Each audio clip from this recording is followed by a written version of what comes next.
Hey, Sabir, how are you? I'm good. How are you? Doing well, doing well. Hi, everybody. Thanks for joining. We'll wait a few minutes to see who else joins it. But how have you been holding up, man? Yo, I'm doing well.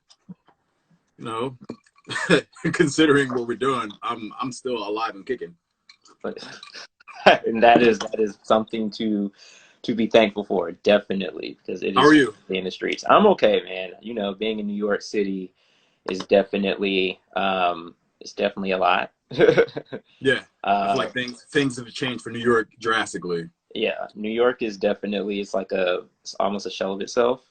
Hmm. uh, and you definitely hear sirens literally like every 5 minutes. Yeah, It is crazy. I don't know how it is in Philly, but uh, Philly is a smaller version of what's going on in New York. yeah, yeah, Yeah, cool, cool. But how's everything else been? How's the family? family's good. I think we all hit like a point of stir crazy. I think periodically each person has had their own thing. I Yeah, think I've had mine. What's up, man? I've had mine a few times. My son Hendrix has had a little freak out the other day, and my wife and I sat down and talked to him, and then she's going through hers here and there. So, but considering like what we could really be going through, we're doing pretty well. yeah, that's what's up. No, that's great. I mean, it's also great just to have people around. Exactly. Like we're not physically alone, so it's good. Yeah, I think that's one of the things that a lot of my peers in New York, a lot of us live alone, including me. So it's kind of like we've just kind of been alone in the house for months at this point. So Yeah, yeah. you're about to be 2 months in. But we'll just wait maybe a couple more minutes and jump in. Yeah. What's new at the QG?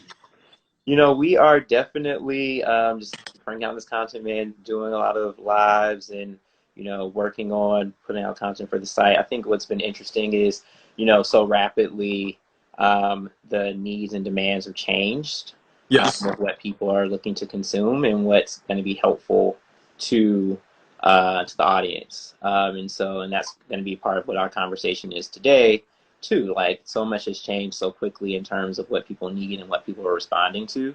Okay. And so would love to, as we talk, get your take on that as well, just because I know, I'm running your platform and working with brands. You have a lot of intel into that also. Yes, I do, and it's actually changed the way like some of the campaigns I had coming up, like some things that got canceled, some things that got moved around. So we can definitely dip into that too. Awesome, awesome. Well, let's go ahead and just get started then. All right. Welcome, everybody. My name is Aaron Campbell. I'm fashion editor for the Quintessential Gentleman, and welcome to our IG Live. We are really lucky today to be talking with Sabir Peele. Sabir is someone that I personally have followed for years. He is the founder and creative director of Men's Style Pro. Men's Style Pro is a platform geared towards helping men up their style game. He also has been worked with several publications, GQ, Esquire. He was named as one of the best dressed men in America, as well as working with content, creative content with them. He's also partnered with several brands, including Adidas, Lexus, Allen Edmonds, David Yurman. So he really has a lot of knowledge about the fashion industry, menswear in particular. And we are lucky to have him to pick his brain about building your brand, building your business, and growing it, as well as what fashion influencing and working in the industry looks like in this era of COVID-19. So thank you so much, Sabir. All Really right. Yo, being thank you for breaking it down for me. I like it. That's a good intro. But no, man, just I wanted to start off by just again checking in and just seeing how things have been going. Like, what have you been up to in lockdown, and how have you been kind of keeping busy, work wise, non work wise, in this new environment? I think from a non-work wise perspective, I put a lot more emphasis on like family time because I do work a lot outside of doing things with my family. If I every waking hour I like to be working. So if I'm coming up with brand proposals, finishing editorial content for brands I'm already working on, thinking of new ways to pitch ideas, I'm always going. So now being home 24/7 really puts me into a space where I can put ample time in hanging out with my family. So it's been a lot more educational time with my son because he goes to school. He has like a preschool that he goes to, but now focusing that time, spending more time just hanging out with my wife as well. Yeah. I've been doing that. So like getting into more home projects. We're about to redo our patio, like our outdoor patio. Oh, nice. this week. So like, it's still like a style thing, but it's a home thing, which is pretty cool. What have I been working on outside of that? I'm trying to think of like work things. I've been doing a lot more writing, like personal writing, in terms of like writing in a journal daily, getting a lot of time for meditation in, Nice. putting a lot of focus on my mental health, which has been good. Yeah, yeah. Because I know you Um, do a lot of work also in the mental health space, and that's become a focus of your platform too. yes. Yeah. So with me, I have a therapist that I see, and I usually obviously go see her before this went down, and she offers a telehealth feature. So I do a lot of telehealth work too. So she comes on, we talk now twice a week. When this first started, we were doing once a week. Yep. So I made a focus on like trying to do things on my own that were going to help me. Yep. And that included like daily journaling, meditation, and then doing small things that keep me happy. So like listening to music. Cleaning actually makes me happy, so I try to keep my home office clean. So I'm in that space right now too. So and I've been exercising a lot. So Yeah. yeah. Nice, nice, nice. Well, awesome, awesome. It's just good to check in and on that mental health piece. I think we all are trying to navigate levels of anxiety. I haven't, my therapist, I haven't been able to do teleconferences with her, but definitely need to reach out because I think that's something that we want to keep front of mind as well as kind of some of the other stuff that we're talking about today. Right. But I think it's really interesting when we have conversations with people, particularly with people who have managed to break in the door in industries like fashion and lifestyle, have managed to build partnerships, make a name for themselves in the industry. But we often don't always know how they got to that point. Right.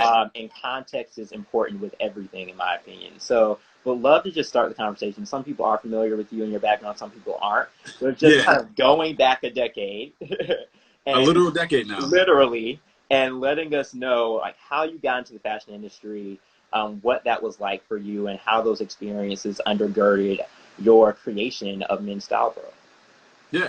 So Men's Style Pro started before Men's Style Pro actually started. So I back in 2010, I entered Esquire magazine's Best Dressed Real Man in America competition.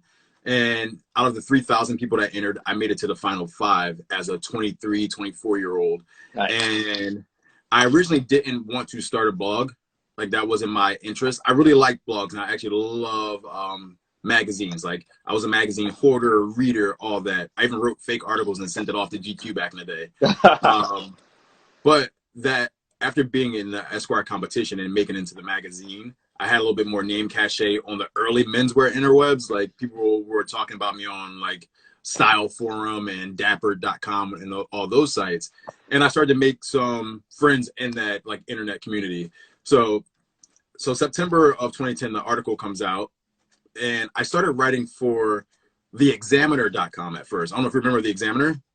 No, I like briefly, but I'm not super familiar with it. This is the first time it came to my mind what it was called. I was like, what the hell was the site called? So I started writing for The Examiner, and what The Examiner was, it was kind of like the Metro, Okay. but just digital, and it had different city locales. So like New York had an Examiner. I was a Philadelphia Style Examiner. Nice. And I didn't like writing in that format. Oh, see, someone remembers. I didn't like writing in that format. So a friend of mine hit me up, was like, who I went to college with, who was a photographer, and was like, yo, Sabir, you should think about creating a men's style blog. So one night I had a couple of drinks, and he said it again to me, and I literally went online, typed in Men's Style Pro on, what was it? WordPress. Yep. And I found it. I bought the domain right then. Nice, nice. So it was a 3-month period of me not wanting to do it to doing it. And how it really started out, like I knew I wanted to create editorial content from a regular dude's perspective that really understood men's fashion, not from just being a fanboy of it, but like being a fan, but also studying it. I took those articles that I read and really looked at them as like, all right, so why do these textures go together? What's up with these colors? What's up with the fit?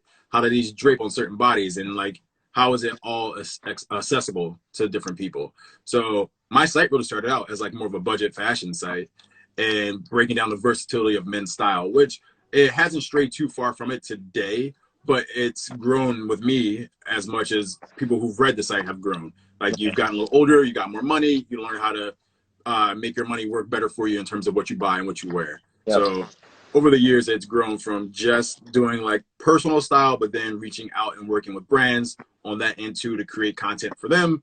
And also, as you can see too, that I've done collaborations with brands to actually create my own product within their worlds. Yeah, and that's great. And we'll get to that brand piece in a moment, because I definitely have some specific questions about that. I'm sure some of our viewers want to I feel like you're ready to grill me today, man. No.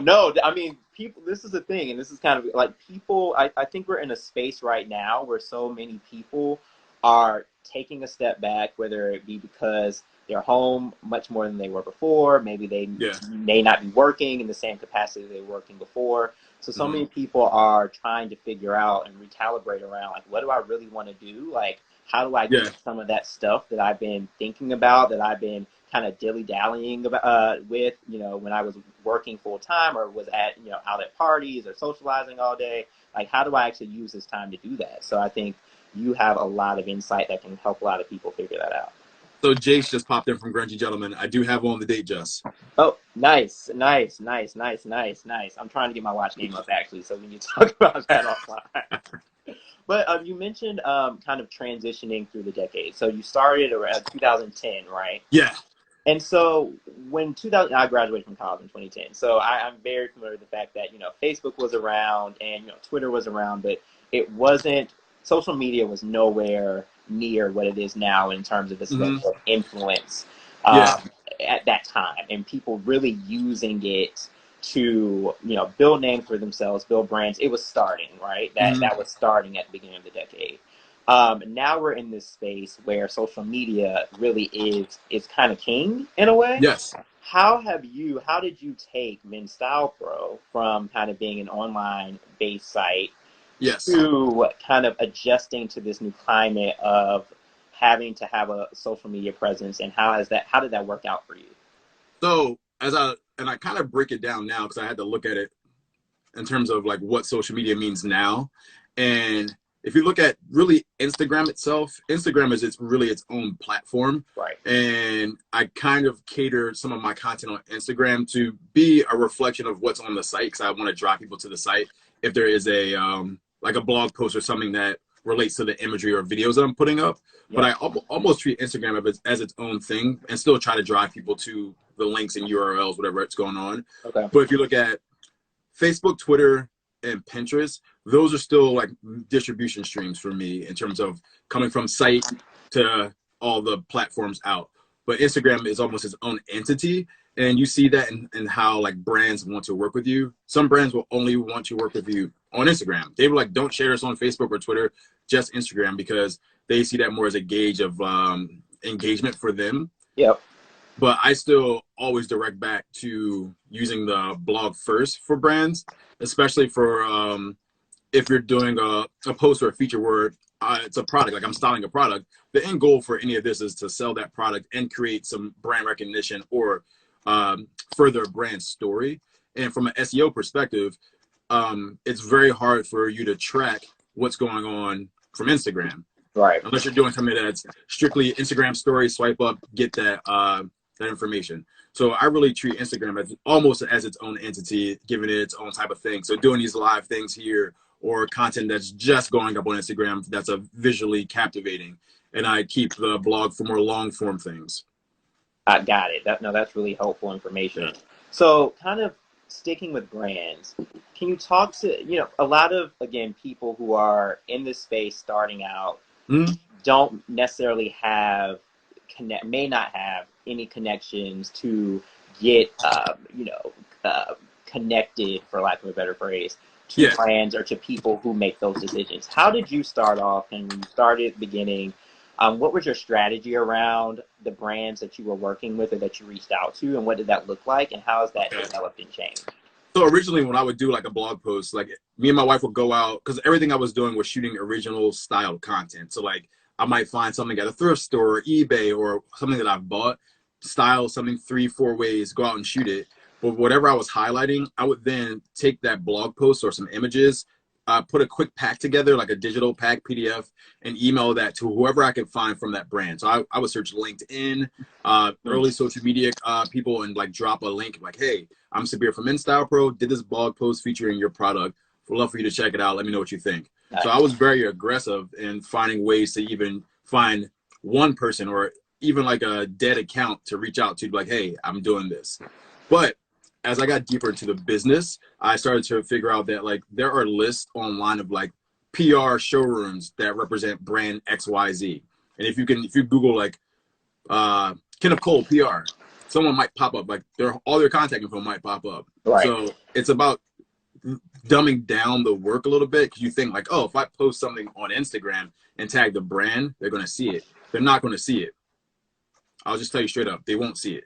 They might see it, but there's hundreds of thousands of people who are doing the same thing trying to get on.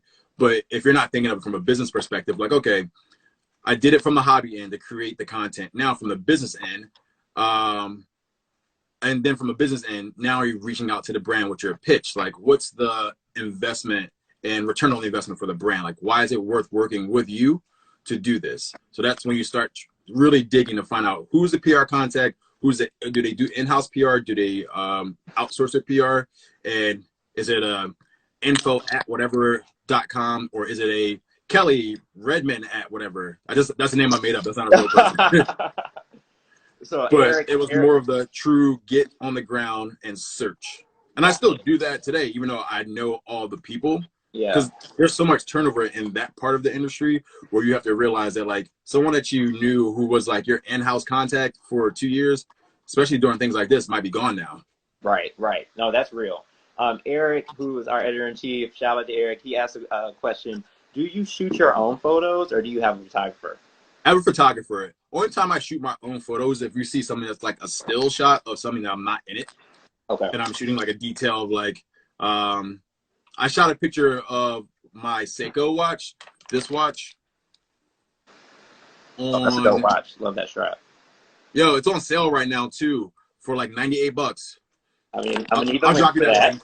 You said try to watch game up, I'll send you that link. But like, cause I've always been able to think of things in vignettes. So even when I tell people like I creative direct, most of the shots that I get taken of me, I've already either scouted the location or scouted the vision in my mind, and I relay that to my photographer. So I do have a photographer that shoots all of my stuff that I'm in, and anything that I'm not in, I typically shoot because I like to get behind the camera too. So kind of staying on this topic of like shooting photos, posting, Instagram, what platforms one should use, like how to get the best impact. At a basic level, we hear so much now about a term or the word influencer. That word is thrown around very loosely. And I feel like a lot of people kind of know what it means, but there's a lot of ambiguity around what an influencer really is, particularly in the fashion lifestyle space. Right. And there are people who may be interested in fashion or have fashion interests versus people who are actually fashion influencers. And as someone who is deep in the space and has created a name, can you give us a definition of what the difference is between someone that just has an interest in fashion, maybe posts about it, maybe takes photos in very nice outfits, versus someone who actually is a fashion influencer and is able to use that to build a business or to build a brand? Right. I think someone who's just like a general hobbyist who likes looking good here and there, take a couple pictures. You literally do this when you think about doing it. Like, I'm out, my outfit looks cute, someone snapped my picture. You don't really give any information about what your style is or how to help someone achieve that style. You really just create an image, which is cool because sometimes those people are really good at just capturing the natural look of style. And I think where people who, I want to like kind of break down something on like the influencer side, and I had to that for influencer. Right. Because there's people whose goal is to be an influencer. Being an influencer is not a job. Like when people, like if you ask them like, oh, what you want to be when you grow up? I want to be an influencer. People who have influence are people who have done something well for such a period of time that they've created an expertise in that field and then use that expertise to make a shift and impact in an industry. That's a word. And I think that's when you look at someone who actually becomes influential. Right. That's how they get labeled as an influencer. But there are people who are just either come from money and they can afford to like dress well because they can buy fashionable pieces and they have some semblance of style. And then you have the people who've worked hard, who like I'm gonna shout out my boy Denny. You know Denny, Denny 623. Yep. So like Denny, all his life he worked in thrift stores, all this, developed his style, developed his brand, developed his edge, developed his look, and now he works with everyone. But it's something that he worked on for so long, and not he didn't go out and like force feed people to think like, oh, I'm this cool person. He created the cool because he was, not Right. because he was trying to. And Right. like I can't knock someone for trying to be cool. Like I'm never trying to be cool. What I do, this is my damn job. Right. So when I convey that to brands, I immediately go to brands and say like, look, these things resonate with me, and I think those things can also resonate with other people. Let me tell your story this way. No, I think that's a really good. Now, I mean, those are gems. You just dropped some gems because I do think there is a lot of murkiness around the difference between the two. But there Mm-hmm. are people who see, and I transparently follow some of the people you reference who have a lot of money, who can buy a lot of the clothes and have that access because they spend a certain amount of money, both men and women, at certain brands, and therefore get access to certain spaces and then can Right. use it to then brand themselves as an influencer. But for our followers or our viewers who, that may not necessarily be the case for them, have, done work in the space, or, may actually want to be the person to put in the legwork. Yeah. What are some ways that they can, particularly in this time where we're social distancing, we, can't, one thing that I find interesting, and I've read a lot about this in different publications from, bigwigs in the industry like Ann Wintour, Edward Enninful. It's like all of the things that we're used to in fashion, both men's and women's wear, are going to change. As you Right. know, menswear fashion week in June is canceled. Saint Laurent just announced they're pulling out of Paris Fashion Week in September, October time for women's wear. I'm sure that's going to reflect in their men's collections as well. So all of these spaces, particularly being in New York, you're in the Northeast, we met up during Fashion Week. So Mm-hmm. many of these spaces where people who may not have that money or that access because of whatever they may have just from their family or from whatever they do, those spaces where people could kind of come and meet people and network and build those relationships, those mass spaces like Fashion Week, like Pitchy, no Yeah. longer are going to exist. So, or at least this year, or exist in the format that they've traditionally existed, right? So Mm-hmm. what are some tangible ways, right, that people can go about still making those connections, getting their names out there, um, now that they don't necessarily have access to the expected things that they might have been preparing for, like a fashion week or going to Florence for Kitty or whatever it may be. So that's probably one of the best questions I've ever gotten, and I think is due to the time. I think this is a time to be like hyper aggressive digitally, but like in an educational way for yourself. Because like up front, if you just want to, need to figure out what you want to do and what you like about fashion. Because Yeah. like right now, if you're just thinking about getting into the business, maybe you just think you like the clothing side, but do you Yeah. like the marketing side? Do you like the public relations side? Like, what do you like about fashion? And then start reaching out to people. Like, people can literally just reach out to people now. Yep. Like, drop a DM, drop a message, and say, hey, let's have a Zoom call or let's FaceTime or something to see, like, hey, I want to get more education on this particular thing in fashion, or I admire what you do. And then I think you start looking to the small level and the bigger level publication. So like Mm-hmm. I was consider myself a mid-range digital publication in terms of like reach and all that, but like reach out to someone like me or go to like GQ, the Cut, and see like what they're doing and see what you really like from the publication end too, to figure out, okay, this is where we are in fashion, and this is how I need to start approaching my outreach to people. Mm. Because if you don't, because now you have to study because everything's gonna be so new. Right, right, right, right. And kind of following up on that, kind of in a similar vein, we're on Instagram Live right now. Yes. Social media has definitely, I'm sure the people at Instagram aren't suffering because No. of what's happening. Everyone is paying a lot more attention to social media. My screen time is off the chain right Yeah, now. I think I'm averaging 9 hours a day, and I'm like, yo, this is crazy. What's up, This is Leo? insane. But to that point, right? It's Mhm. another avenue to figure out how you could possibly use that to build your brand, to build your business, to grow it, etc. So what are some ways that you have done that now that you're probably rethinking how you're going to, get some of these partnerships and continue to grow your business? What are some ways that you've done that? And what are some Hmm. ways that you could advise some people who may not necessarily be as far along as you to Yeah. utilize their social media more strategically? So like, and when it comes down to it, from like the start, it's about creating. Oh, some beeping going on here. Oh, Y'all okay downstairs? All right, we good. safety All right, first. so from up front, you want to create great content, because like if you come out of nowhere with no content, you have no identity and no story. So it's really you just coming out and saying like, oh, I think I'm going to be cool. I think I can create something good. So you have to really put something out there for you to be able to get feedback on. Once you get to a point where you've developed some kind of content structure and idea, that's where you can start reaching out to people to be like, hey, I want to grow my brand this way, and I think my alignment with you could be good. If you're in a micro influencer level, that's like what you would be doing.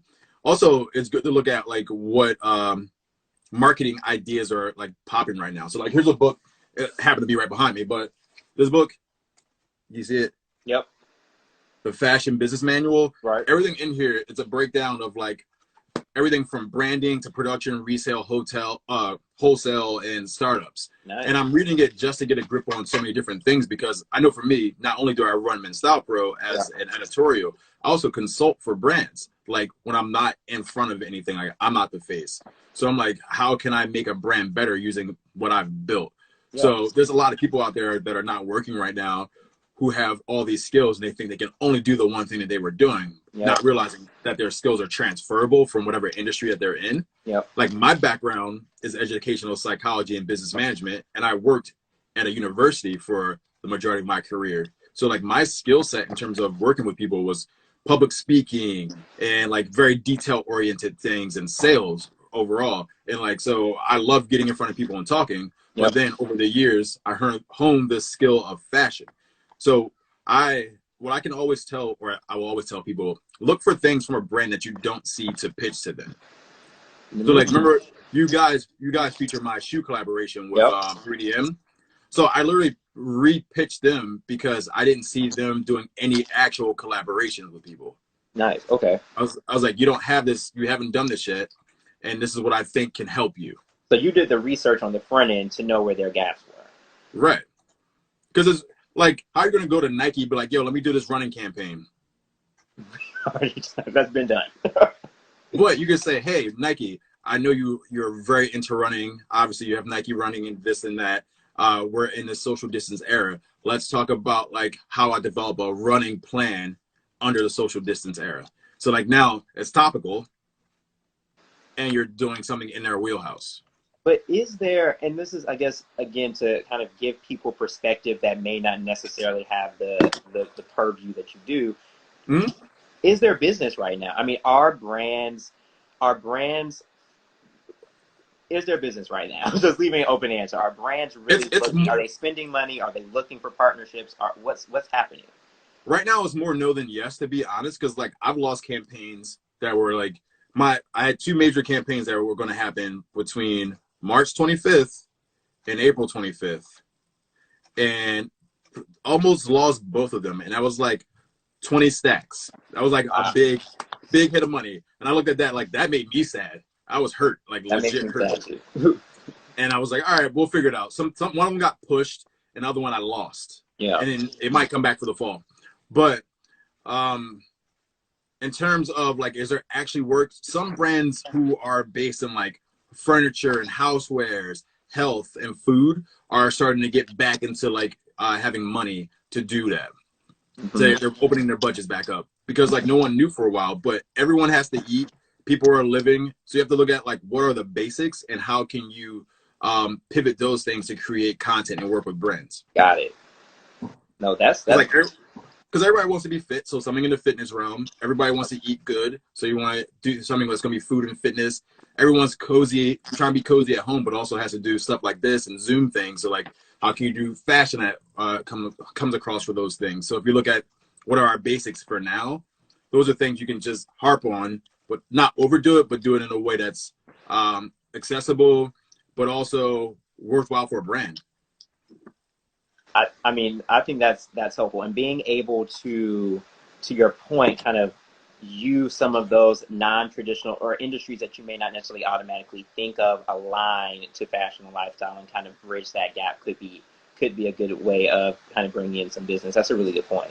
And especially if you're new to the game, you don't have a set standard of what you do already. So for you, everything is new. So if you start to build what your identity is, you could be the person that does like true lifestyle very well from starting at home. And then as the world opens back up, you can like, oh, now we're going out. Nice, nice. Switching gears a bit, but kind of hitting on what you said about kind of being cozy at home. I've been intrigued by this new kind of, particularly on the gram, but it also on other menswear publications as well, this emphasis on kind of that quarantine style, working from home looks, and a shift towards people really marketing towards that whole kind of niche part of the fashion space. So one, what has your work from home kind of quarantine lockdown looks consisted of? And where I'm sure you get a lot of questions, I do too in my DMs, about kind of where you get some of the stuff that you buy. Some people don't really know where to go to find those, upgraded quarantine looks. They may not want to wear the gray sweatpants they wore in college. They may want to kind of lift it a bit. So you gotta ditch those. Right. So what have you been gravitating towards, and where can people go to find some really affordable? So I obviously have not been wearing this at home, which is surprising because I was gonna say, I thought you might be. So like once a week I still like semi suit up. Yeah. Like I'll throw like this on. Like I'm wearing white cargo chinos right now, but I've been wearing like mainly jogger sweatpants and like knit wears and like sweatshirts and t-shirts and jackets and like light bombers, just because I still want to be a little bit fresh. But brands know, and like people who are working from home, their bosses know, like, yo, we gotta be cozy now. Like I'm not getting fully fit, so this is a good time to invest in like knitwear. Like if you like some really good polos, but not like your basic like I'm gonna go golfing type polos. Right. Look for ones that have like banlin like ribbing, so like they have that cinch sleeve and waist, and they have tipped collars and plackets, so it looks a little bit more upscale than just a polo. The Tie Bar actually just released like 3, I think. They did a black and white one, a navy blue one in that colorway, and a gray and white. I saw those, for like $45. So like it's a affordable grab. So like you're looking at that. Another brand that is like has always been very affordable and just elevated basics is Frank and Oak out of Canada. They just do it. They've been doing it for almost a decade now, and they just do it perfect on the basic tip. Nice. And if you're looking for like straight basics, you can still hit up, like, I know people are still buying a lot from Amazon right now. Their in-house brand, Good Threads. That's where I get like a lot of my sweatshirts. Nice. And you need a good pair of joggers. You need a good pair of joggers that's not like the small cuff. You need a full cuff, ribbed cuff jogger pant. So look at Nike, Uniqlo, and if you want to go upscale, Billy Reed has some good joggers too. Nice. And Uniqlo actually has like a good sale going on right now if anybody is interested. I've bought a few. Their Uniqlo U line, really good quality stuff for not very expensive prices. Yeah, man. So there's a lot you can do. And I think this is a cool time too, like because you're home, if you have some stuff in your closet that you haven't worn because you didn't think like, oh, I can't really rock that, I'm not fly enough, rock it. Like, where you going? Who's going to see it? You're actually reading my mind, because the next question was going to be focused on kind of that home projects piece that you talked about at the beginning of the conversation that you said you're focusing on. I know a lot of people have been focusing on decluttering, right? I've gone through my Uniqlo. wardrobe. I was answering a question. Yes, Uniqlo. I've put a lot of focus on decluttering and trying to organize. I know a lot of people are doing that right now, particularly when it comes to their closets, their shoe collections. But particularly with guys, I find like a lot of guys don't really know where to start or how to conceptualize what they should keep and what they should get rid of. So are there any tips that you can give people who are taking on those projects of trying to like get rid of unnecessary things or declutter their lives, particularly when it comes to their clothes? And what are some things that you abide by when you're doing that for yourself? So I think you don't have to go the full like Marie Kondo method and be like, does it spark joy? Because like Yes. Sometimes something might spark joy for you at a moment, and sometimes it might not, depending on how you actually feel. What I try to go through my closet and look for is like too many duplicates of a certain thing, and then I find the two best duplicates that I have in my closet and try them on and see what fits the absolute best. Like what has the best drape, what's worn the best too. Like is one worn out? Like can I get away with that? Getting rid of one and seeing like what should I really keep. And like there's only a few things in your closet that you should have duplicates of. Like if you should have like 2 to 3 white shirts, like white collared shirts, like because you should have like a spread collar, a button down collar, a regular point. You might have 4. You have your like your tuxedo version with French cuffs and whatnot, and a couple of like blue Oxford shirts. After that, you should only have one of every other shirt that you really need. And if you're a t-shirt person, like you should have a couple white t-shirts, maybe one black t-shirt, and a navy blue shirt and a gray of like basics. Yes. And then when you're looking at shoes, it's hard for me to say get rid of shoes because I'm looking at all the shoes around me. I think in the room that I'm in right now, what was that, 3264? There's probably 75 pairs of shoes in the room that I'm in. You're like me. You gotta look at your shoes. Like, do you think you're actually going to wear them, or do you just keep them because they're yours? Like, if you really aren't about that shoe game, sell your shoes. Sell some of them. Keep the ones that you know that you gravitate towards in terms of shape and style.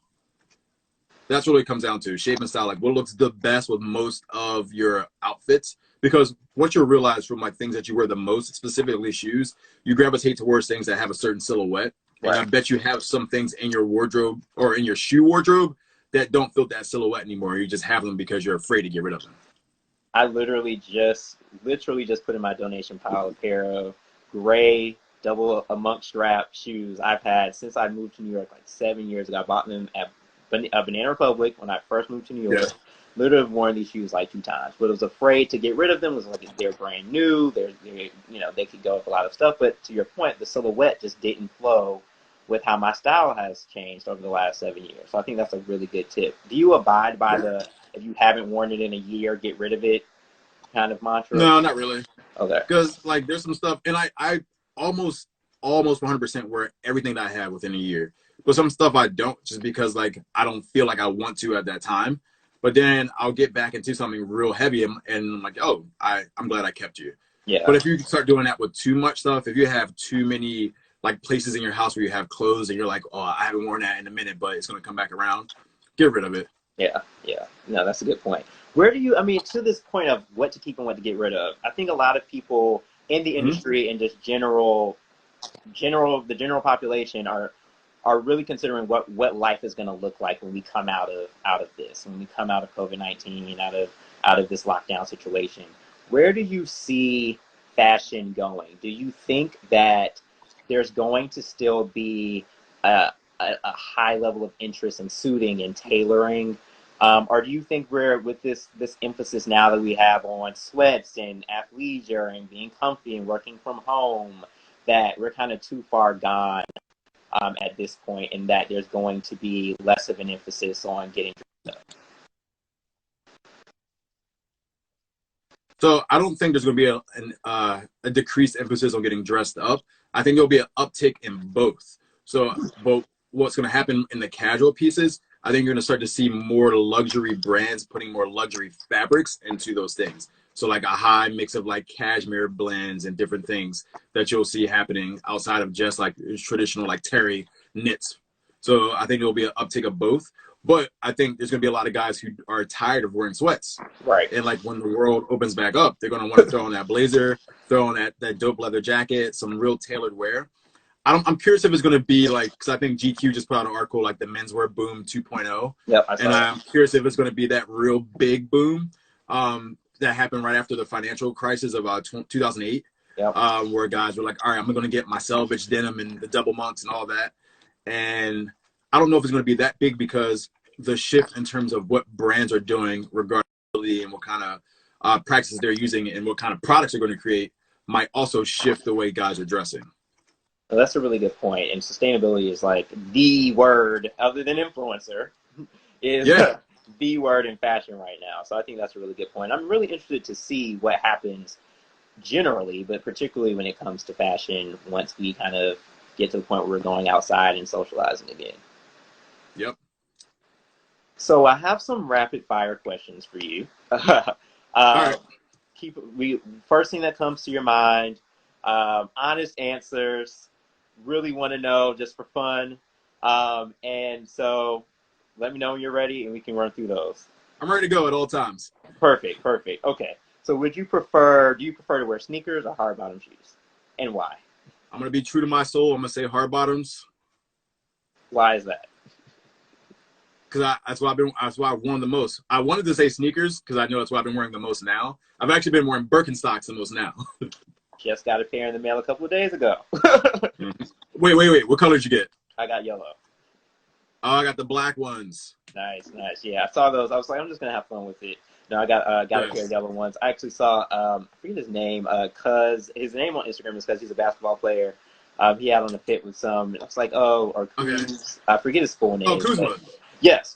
Kuzma from the Lakers. Yes. And I'm like, those are fine. Let me pick up a pair. Okay, next question. Sportswear or formal wear? Sportswear. Cool. What's the best brand for denim? I have to say Levi's because they make the best fits. Fair. The denim lasts forever. And they're a classic. Okay, dope. Yeah. What's the hottest But menswear three brand? by one though. You know 3x1? I don't know 3x1. 3x1. Look them up. 3x1. I think makes the best like new age denim. Yeah, but you can't beat Levi. So I got to put them on the list. Citizens is also good too. someone asked about the Birkins. These are the Birkins. Yeah, mine are over there. Mine are literally like that in yellow. And they are super, super comfortable. So I definitely highly recommend it. What do you think is the hottest menswear brand at the moment? Shit. I would think that it's Off-White. Even though you would say Louis Vuitton, but I think because Louis Vuitton, I think Off-White's gotten hotter. But I fear God might be the hottest. That's an interesting answers because my next question was going to be who do you think is the most innovative menswear designer, Virgil Abloh or Jerry Lorenzo? Truly innovative would have to be Jerry Lorenzo because like for the sneaker that he made for Nike, he created a whole new shoe design, like a new silhouette, which Nike wouldn't do. But you think like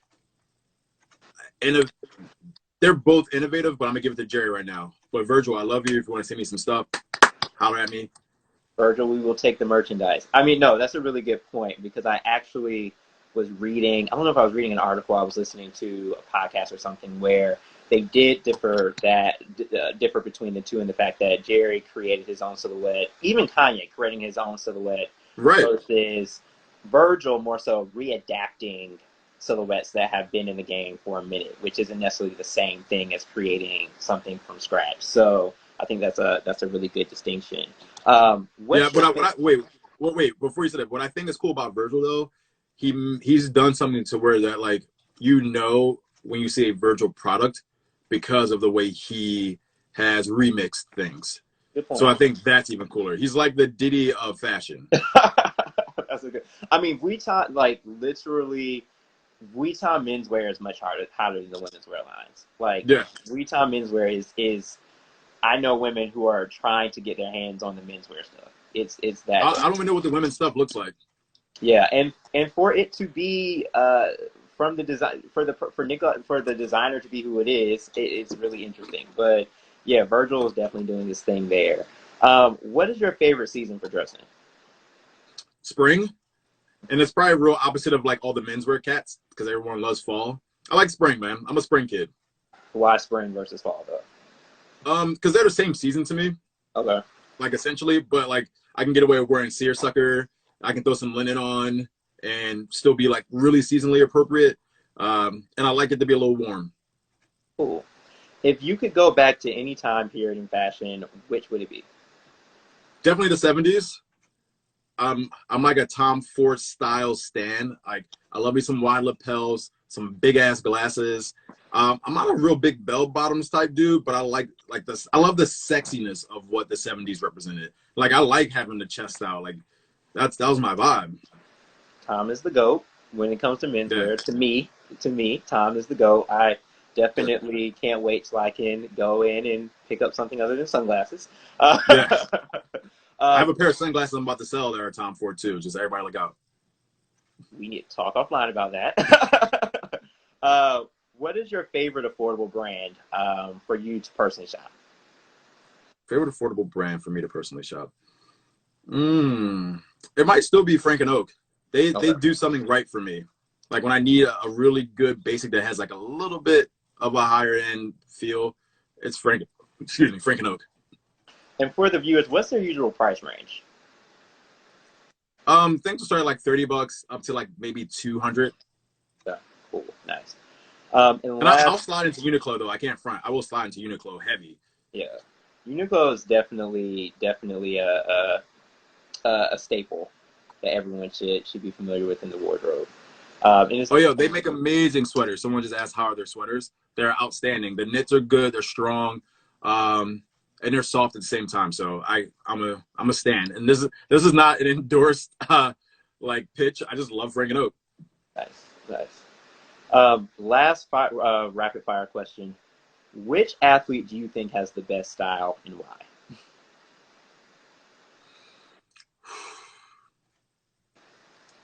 Best athlete with the best style. So this is when I wish Victor Cruz was still like playing ball, because I think he had style right in terms of being able to just toe the line of like being a little out there with some of his pieces, but really respecting like the menswear side. Chris Paul is really good at that. Yep. I think he does it well. I like the risks that like LeBron will take.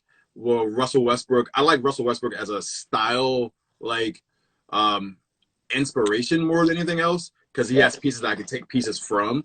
But Victor Cruz might have been like the best of the last decade, but Chris Paul really picked up that mantle. Yeah, Chris is definitely his stylist. I've seen what she's done with some of her other clients too. I mean, they're just like a good match. Like his Yeah. HBCU series was, I Yes. thought, ingenious. The slouch socks have become a thing because of See? Chris Paul. He's brought them back. You know what I mean? Like brought them back. Right. And now everyone's doing that. Yeah, I think Chris is great. Also, uh, uh, who plays? What's his name? Russell Westbrook was on the cover of GQ with him recently. Oh, Harden. James Harden's also a good one too. Harden's good too, because it seems like natural. I feel like he has a little bit of fun with it, but still keeps his like natural swagger to things. Like I think everyone's trying hard when you're in the professional like limelight, because everybody's stunting and like everything's a competition. So you want to be above everyone. And I think some people go way too hard with some of the stuff, but like they're doing them like they're having fun. Do you think that? And this is off a tough question. Do you think that?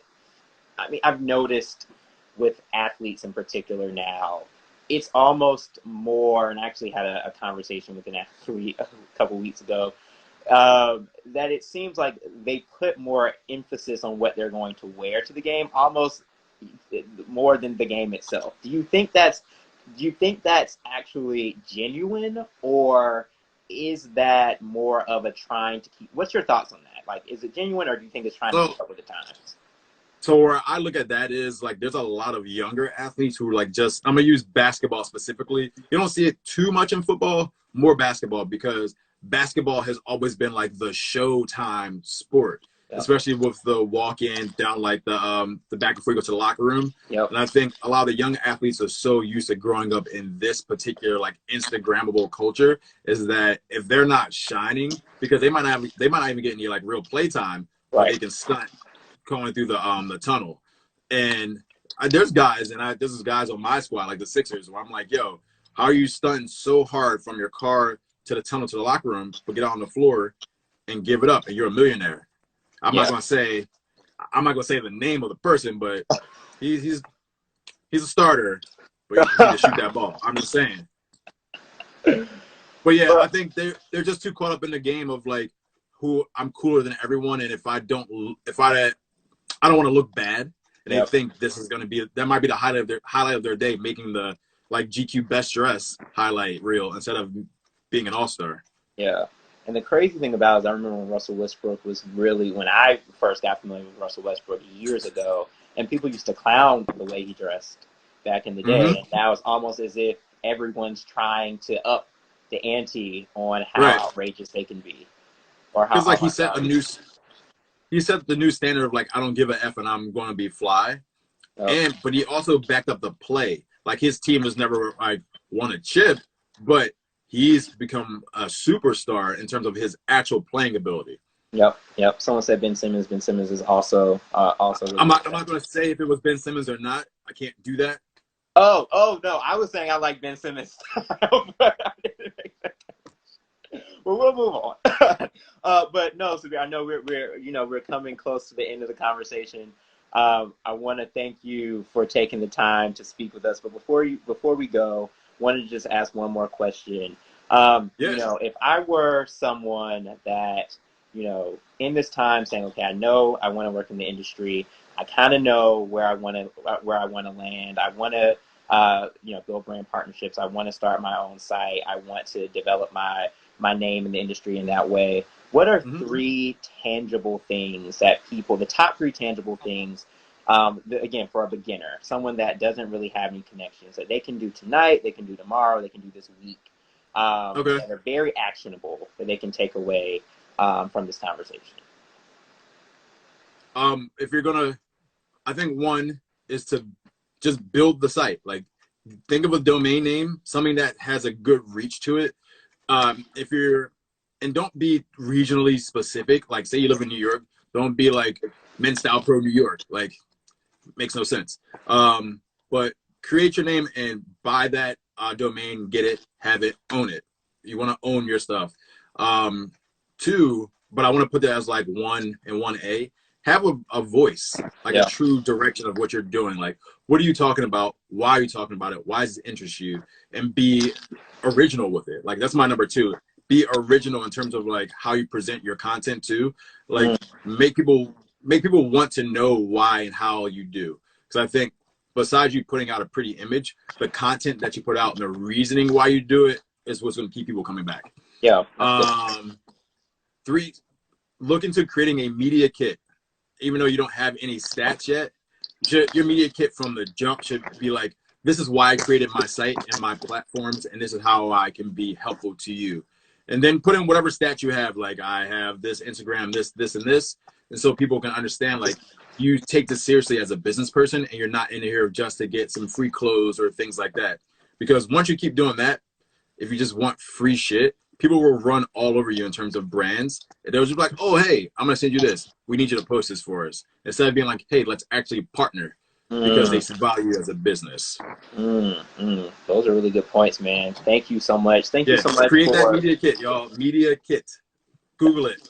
I mean, if those are three actionable things that people can do tonight. So I think that's what people want to come away from, because I think so many times when we have conversations like that, things are very abstract. And it's kind of like, what can I do tangibly to help me get my foot in the door? So I think that those are three great places to start. I really appreciate you taking the time to have this conversation with us today. Of course, no doubt, man. Thanks for reaching out to me. This is a good way to start the week. It's a good Monday. What's up, Sam? I see you in there, girl. Well, thank you so much, Sabir. We look forward to catching up again soon. Thank you so much for tuning in to this IG Live. Looking forward to putting out some really great content going forward. And I appreciate Sabir again for taking the time to sit with us today. No problem. Be safe in these COVID times. Thanks. See you all.